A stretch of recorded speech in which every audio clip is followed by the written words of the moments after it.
Halo semuanya, selamat datang di sesi bedah materi kita kali ini. Pernah nggak sih Anda sadar kalau ternyata sebagian besar keterampilan yang bikin kita sukses di dunia nyata itu justru nggak kita pelajari dari bangku sekolah formal? Menarik kan? Hari ini kita bakal bongkar habis-habisan satu konsep yang super penting. Kita akan lihat gimana pendidikan sejati, pendidikan yang beneran bisa mengubah hidup, itu nyatanya membentang jauh melampaui 4 dinding kelas tradisional. Yuk, kita mulai! Coba dipikirin sejenak. Apa iya proses belajar itu otomatis berhenti begitu kita lulus dan melangkah keluar dari gerbang sekolah? Jawabannya jelas enggak. Coba ingat-ingat, mungkin Anda pernah ikut kursus bahasa asing, ikutan workshop kepemimpinan akhir pekan kemarin, atau yang paling simpel deh, belajar resep masakan baru dari komunitas di sekitar rumah. Nah, percaya atau enggak, itu semua adalah bagian dari sebuah ekosistem pendidikan yang jauh lebih besar dan kompleks dari yang sering kita bayangkan. Di sesi kali ini ada 5 poin utama yang bakal kita bahas. Pertama, konsep lebih dari sekedar sekolah. Kedua, pendidikan luar sekolah dan non-formal. Ketiga, soal PAUD sebagai fondasi usia dini. Keempat, apa saja persamaan dan perbedaan utamanya. Dan kelima, kita akan bahas hambatan sekaligus solusi pengelolaannya. Oke, kita masuk ke bagian pertama, lebih dari sekadar sekolah. Poin krusial di sini adalah kita harus paham dulu apa itu manajemen pendidikan. Intinya sih, ini adalah proses merencanakan, mengorganisasi, melaksanakan, sampai mengawasi semua kegiatan pendidikan biar tujuannya tercapai secara efektif dan efisien.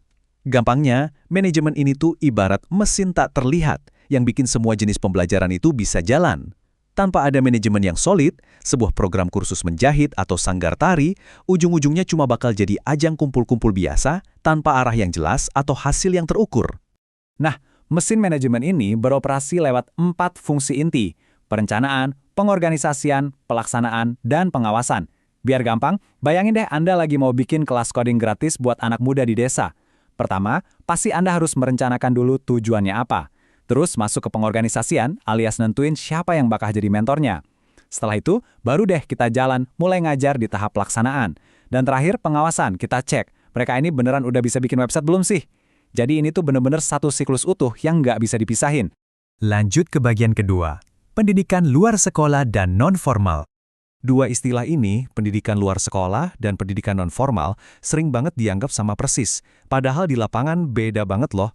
Pendidikan luar sekolah itu bener-bener murni soal keahlian untuk bertahan hidup. Sifatnya super fleksibel dan gak kenal batasan umur. Contohnya kayak pelatihan barista atau bengkel otomotif terapan. Nah, kalau pendidikan non-formal itu jauh lebih terstruktur. Ada jenjangnya dan memang dirancang buat jadi pelengkap atau pengganti pendidikan formal. Contoh nyatanya ya program kejar paket A, B, atau C buat teman-teman yang mungkin sempat putus sekolah. Terus, kenapa sih dua pilar ini harus dikelola dengan sangat serius? Karena dampaknya langsung berasa di urat nadi masyarakat kita. Ini bukan cuma soal ngejar selembar sertifikat. Ini tentang ngasih kesempatan kedua buat mereka yang terpinggirkan dari sistem formal, biar mereka bisa mandiri secara finansial. Mereka dibekali kecakapan praktis yang bikin mereka siap tempur di dunia kerja. Dan pada akhirnya, ini bakal langsung mendongkrak kesejahteraan komunitas tersebut secara keseluruhan. Keren banget kan? Sekarang kita masuk ke bagian ketiga, fondasi usia dini, atau yang biasa kita kenal dengan PAUD. Anda tahu nggak sih kalau 90% perkembangan otak manusia itu ternyata terjadi sebelum kita menginjak usia 5 tahun? Luar biasa kan? Itulah alasannya kenapa PAUD bukan tempat buat ngajarin rumus-rumus rumit. PAUD yang mencakup rentang usia sejak lahir sampai 6 tahun adalah fondasi paling krusial buat membentuk karakter. Disinilah pemicu utama pertumbuhan fisik dan mental itu terjadi jauh sebelum anak-anak ini siap secara emosional buat masuk ke sekolah dasar.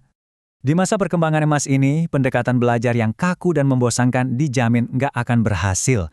Semuanya harus berpusat pada anak dan wajib banget dilakukan lewat metode bermain. Konsep manajemen di level ini difokuskan buat menciptakan suasana yang seru, yang bisa memancing kreativitas murni mereka keluar, sambil terus memantau tumbuh kembang setiap anak. Makanya peran pendidik di sini benar-benar bertransformasi. Mereka nggak cuma jadi guru, tapi juga pengasuh, pendamping, dan fasilitator yang penuh empati. Kita melangkah ke bagian keempat, persamaan dan perbedaan utama. Kalau kita perhatikan, dari seorang balita yang lagi asyik menyusun balok kayu di kelas PAUD, sampai orang dewasa yang lagi serius belajar memperbaiki mesin di balai latihan kerja, mereka semua sebenarnya diikat oleh satu benang merah. Semuanya punya satu tujuan utama, meningkatkan kualitas pendidikan masyarakat. Ketiga jalur ini nggak bakal bisa bertahan tanpa sistem operasional yang kokoh. Semuanya fokus penuh ke perkembangan pesertanya dan mutlak membutuhkan dukungan serta kolaborasi dari masyarakat dan pemerintah. Kalau kita petakan perbedaannya, bakal kelihatan jelas banget pembagian tugasnya. PAUD memegang kendali di ujung paling awal kehidupan untuk menstimulasi tumbuh kembang anak. Biasanya lewat bentuk TK atau kelompok bermain. Terus, pendidikan nonformal hadir sebagai jaring pengaman berjenjang buat semua umur yang butuh pelengkap sistem formal. Sementara pendidikan luar sekolah, ini sasarannya lebih luas lagi, membidik masyarakat umum dengan menu pelatihan singkat yang memang fokusnya mencetak kecakapan hidup. Kita sampai di bagian kelima, hambatan dan solusi pengelolaan. Jujur aja, praktik mengelola ekosistem pendidikan yang seimbang ini nggak segampang merencanakannya. Coba deh, Anda bayangkan posisi sebagai pengelola taman bacaan atau pusat pelatihan di sebuah desa. Semangat juang mungkin selangit, tapi realitanya Anda bakal langsung menabrak tembok besar.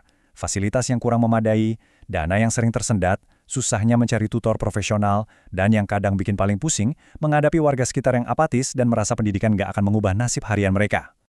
Tapi jangan khawatir, jalan keluar itu selalu ada kalau kita pakai manajemen yang cerdas. Solusinya bukan sekedar memompa dana membabi buta, melainkan membangun kolaborasi strategis. Misalnya nih, kita bisa aktif menggandeng tokoh masyarakat setempat buat pelan-pelan mengubah mindset warga tentang pentingnya belajar. Ditambah lagi, memanfaatkan teknologi sederhana, kayak bikin kelas keterampilan online via handphone, itu bisa jadi jurus jitu buat meruntuhkan batasan fisik ruang kelas dan mendatangkan mentor-mentor terbaik secara virtual. Ada satu kutipan yang bunyinya seperti ini. Pendidikan tidak hanya diperoleh di sekolah formal, tetapi juga melalui pendidikan luar sekolah, non-formal, dan PAUD. Dengan pengelolaan yang baik, seluruh jalur pendidikan dapat membantu menciptakan generasi yang cerdas, kreatif, dan berkualitas. Ini benar-benar luar biasa sih. Kutipan dari materi kita hari ini jadi pengingat telak yang merangkum semua obrolan kita. Bahwa sebuah masyarakat itu cuma bisa benar-benar maju kalau ada sinergi hebat dari berbagai jalur pendidikan yang dikelola secara profesional. Jadi, setelah membedah materi ini bareng-bareng, pertanyaan terbesarnya buat Anda. Keahlian baru apa nih yang bakal Anda pelajari di luar ruang kelas akhir pekan ini? Ingat ya, pendidikan sejati itu selalu ada di sekitar kita. Menunggu untuk dimanfaatkan. Terima kasih sudah ikut fokus di sesi kita kali ini. Seru banget bisa berbagi insight sama Anda semua. Sampai jumpa di penjelajahan pengetahuan kita yang berikutnya.